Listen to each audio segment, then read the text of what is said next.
જય માતાજી મિત્રો, ગુડ મોર્નિંગ. સ્વાગત છે તમને મારા નવા બ્લોગમાં. તો ફરી એકવાર આપણે સવારે બ્લોગ બનાવી રહ્યા છીએ.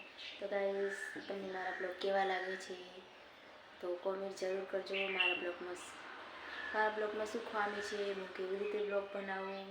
હજુ આમ તો મને બરાબર બ્લોગ બનાવતા આવડતું નથી.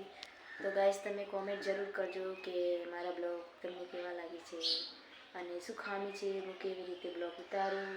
તો તમે કોમેન્ટ કરતા રહો તો મને ખબર પડે કે હું બ્લોગ કેવી રીતે બનાવું. અને હા, બીજી વાત એ કે હું ગાઈસ બોલું કે મિત્રો બોલું, પ્લીઝ કોઈ એક તો કોમેન્ટ કરો કે હું ગાઈસ બોલું કે મિત્રો બોલું, તો મને ખબર પડે કે ના કે હું શું બોલું એમ.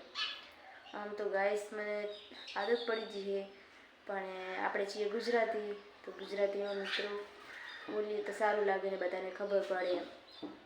ગાઈસ થોડુંક બહુ વાઈફાઈ થઈ જાય એમ. તો ગાઈસ શું બોલું, મિત્રો હું શું બોલું. મારે તો રોજ મારા બ્લોગમાં તમને હું અને રિહાન, કદાચ રિહાનના પપ્પા પણ આવી શકે, 3 લોકો જોવા મળશે. કાનો કદાચ આવી જાય. અને હા ગાઈસ, મારા બ્લોગમાં તમને હું કામ કરતી હોઈશ એ જ દેખાશે, કચરા પોતા વાસણ. તો બ્લોગ સારો લાગે તો પ્લીઝ સબસ્ક્રાઈબ કરો. કોઈ સબસ્ક્રાઈબ જ નહીં કરતું, 20 પણ નથી આવતા, તો એટલે બ્લોગ બનાવવાનું મન પણ નહીં થતું, તો પણ બ્લોગ બનાવી રહ્યા છીએ.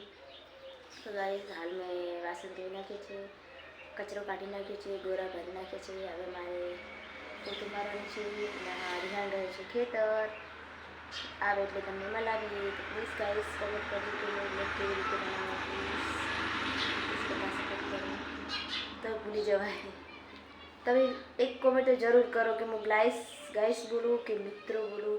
આજે 3-4 લોકો 4-5 લોકો જે મારો બ્લોગ જોવે છે ને, હું એમને કહું છું કે પ્લીઝ કોમેન્ટ કરો કે હું ગાઈસ બોલું કે મિત્રો બોલું.